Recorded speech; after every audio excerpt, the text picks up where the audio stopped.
y'all do what you gotta do, Yeah. you know, because they weren't gonna Right. they weren't gonna be no part of it, you know. But he would go and Right. yeah, he would go to schools and talk about losing weight, and while he was there, he's picking out kids that he could take Yeah. back to his hotel room. And Victor, every job Victor had was involved with children. Like I said, my mother met him at a daycare center, mhm. right? And he worked at like the YMCA and the boys club kind of thing. Like every job he had was involved in children, where he had access to children. It's unreal. So, since you were a child, does your parents have any accountability for this at all? I mean, you could speculate that fact, but in my opinion, just my opinion and my experience, I don't hold them accountable. I don't feel like this happened and it was their fault. Mm-hmm. Now, I mean, could they have been more aware? Could they have, maybe seen the signs earlier? Yeah, probably. Had their education on this been more, if they had better education on this or knew more about it, they would have seen the signs in me earlier. Mm-hmm. Which is why I say education is prevention, because the more that you know about it, what to look for, the earlier on you can see this happen, and hopefully prevent it altogether. I mean, if I had things my way, I would make it like a curriculum early on in school where they would have to learn about it, early on in school, and that parents would go to classes to learn about it as well. Yeah, I understand. Because, I mean, when you look at the statistics, it's staggering. The statistics now are, I believe, 3 out of every 5 boys has been sexually abused. And those are only the ones that come forward. Wow. And so we'll kind of fast forward a little bit. We understand all about, I'm not going to get into details of what happened and all that. I mean, we don't need to do that. But No. So you turned 12, right? Or am I right? So we filmed something in the basement, which was like a big deal because he was auditioning young boys for the lead role. And I kept telling him that I wanted to audition, and he was like against it. He's like, I don't want to hurt your feelings if you're no good. I don't want to, basically he didn't want to mess up what he had. Mm-hmm. He didn't want me to get all butthurt or, get all upset and have my feelings hurt. And so he kept denying me. And finally I talked him into it, and he let me audition. And he said it was great. Out of, the 20 boys that he had auditioned at that point, I was the best one. So he gave me the part. That was, I believe, when I was like 9 or 10, I think, is when when we filmed something big. And then, so that short film, I think it was 28 minutes, was entered into the Sony Film Festival in San Francisco, where Francis Ford Coppola was on the panel of judges, and it won first place for the suspense or science fiction category. And so Coppola saw this, he won first place, and that's where he got the funding for Clown House, which the script was written for me in the starring role with Brian McHugh as Jeffrey, the middle brother, and fully produced by Coppola's company, Dotro, at that point. Mm-hmm. And so we filmed that a month before my 12th birthday. So Victor was arrested and convicted after I turned 12, but filming Clown House was a month before my birthday. So the movie was completed. Everything but the dubbing. Because the cameras that we were using were, 15, 20 years old at that point. And this is like, 88 or 89 or something. And so they were extremely loud. Like, really, really loud. And so all the audio that was filmed, recorded during the filming was shot. So everything had to be overcut. We had just wrapped the shooting of it, and we're about a week away from doing all the audio overdubs when he was arrested. So, what in that time period, when the movie was being done, what in that time period made you go and say something to somebody? Well, what it was, like I said, is his interaction with me, his public displays of affection, acting like a jealous lover when I wasn't right there at beck and call on the set, triggered, like other people in the crew, like the crew of the set. A lot of them had children and were like, what the hell is going on? This is not normal. The way that Victor interacts with Nathan is just not okay. I understand all that. I don't mean that.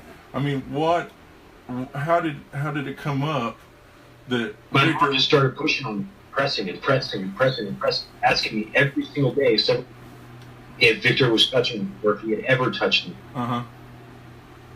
And finally, I just broke. I was broken. I told her yes. And I withheld a lot of information at that point. I was just trying to get her off of my back, really. So I gave her a little bit of, I told her yes, he did. And so she went to the police right away. Victor was arrested the next day. And when they caught him, he was completely unaware. So, I mean, they got all the evidence. It was ridiculous what he had. And at that point, you didn't want to get him in trouble, right? No, I didn't. Because there went my movie career. There went the only man in my life at that point that acted like he loved me. Mm-hmm. I didn't want to lose that. He was making me a movie star, and he made me feel like, like special. He made me feel like I was important. I see. Frankie says, was a victim, but you became a survivor. April is Child Abuse Awareness Month.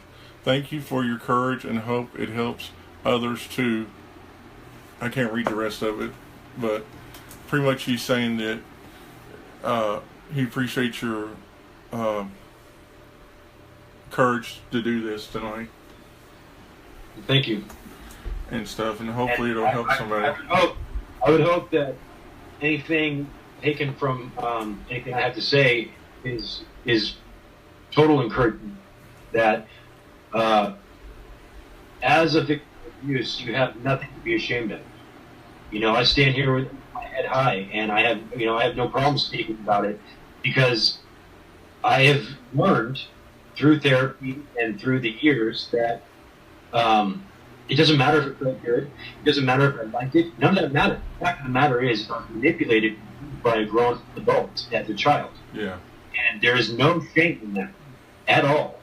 And the more that we realize that, the easier it will be to discuss. And the more that we discuss it, the more awareness there will be. The more awareness, the more people will be educated and have better knowledge of it. And that all just leads to less abused children. So that's really, that's my point here. So, you went to court. When he was arrested, you went to court. Now, did you have to be a witness? I did not have to testify. They did everything they could to prevent me from having to testify. Okay, and when they arrested him, they found child pornography. They found books and books and books full of pictures and newspaper clippings of boys in their underwear, videotape, stacks of videotape. And there was actually videotapes of you, right? Was there videotapes of you, or was there not? There's a lot. Mm-hmm. Okay. And well, it doesn't matter, but did you know he was videotaping you? At some points, yeah. A lot of times, no. Oh, wow. Okay. And, if that stuff would have got out, I mean, that could have been so damaging to you as you were becoming an adult, too. Mm-hmm. Yeah. The police got everything, so. Thank God it wasn't the time of the internet, you know what I mean? Exactly, yeah. Because, right. That stuff would be easier to trade than, just making a video and taking it and putting it in a post office box, Later, during the trial, they analyzed something in the basement as well as comments, by a professional psychologist. And I believe in the 20-minute long short something in the basement, it was like staggering. I can't remember the numbers exactly right now because it's been a long time, but it was staggering how many hidden and obvious, as well as obvious, innuendos and sexual references or like it's staggering.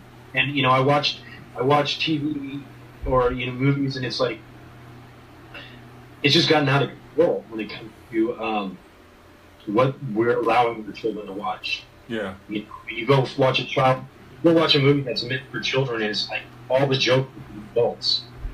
And how is that okay? Because that stuff sticks with you. There's things that would be in a movie, like, for instance, you took me to go see The Goonies in the theater, right? Mm-hmm. And every single time there was something that was sexual, he would point it out. Like when they find a dead body in the freezer, right? You've seen The Goonies, right? Yeah, a million times. Okay, so like when they find a dead body in the freezer, right, with all the ice cream? Yeah. And they're like, it's a stiff, and like One-Eyed Willie, and like all these things. And Victor's like, oh yeah, One-Eyed Willie, that's your penis. And it's a stiff is when your penis gets hard. And like, I mean, so there was so much of that in Clown House. I mean, the opening scene is me peeing in my bed and getting out of bed and taking off my underwear, and then the next scene is the middle brother, Jeffrey, walking in on the oldest brother masturbating. Then goes in to find my peed in clothes on the floor, and then I get out of bed and bare ass put on my underwear while Sam Rockwell, comes in his underwear and a shirt, talking about, you ever walk in on me like that, I'm going to kill you. I mean, that's like the first 5 minutes of the film, and already you've got a bare-ass 12-year-old and an older kid masturbating and then walking in his underwear 2 minutes later. And that movie never seen the light of day, right? It was never released in theaters, but it was sold to like all the premium channels. So yeah, it was never released. But it's out there, is what you're saying. Oh, it's out there. Yeah. I mean, you can go to YouTube and watch it. It's like I said, it was sold to like Showtime and HBO, so it was it played on those channels a lot. There's a lot of people it's kind of like an underground, like old classic almost to a degree. So I mean, I'm blown away at how many people message me and want to know about that movie and how they love that movie and all that. So kind of interesting. Does that movie haunt you? No. Did it at one time haunt you? No, I don't. There was so much involved in the 6-year period. Very small part of it. Mm-hmm. That was like a 2-month period out of 6 years. I see. Okay, so let's get back to the court thing. So he goes to court. He's convicted on 4 counts. You said, right? That was just arrested on 11, convicted of 4. Convicted of 4. He gets severe ones. Yes. He gets convicted, and he's supposed to go to prison, but he goes to a place to help him where he isn't a pedophile anymore. Right. He went to a treatment center in Napa Valley. And who in the hell thinks there can be a treatment center for a pedophile? You'd be surprised. I mean, the amount of people out there that believe that he served his debt and that he was rehabilitated. And my response to that has always been that this is not the sickness, but it's also a preference. Victor's gay, right? He's a homosexual, but his preference is young boys. Mm-hmm. He doesn't, he will be with an adult man to keep the, like a gay man in the closet will have a wife, right? To keep the window dressing. Yeah. Right? So he will date men, but his preference is boys. So you're saying that he can go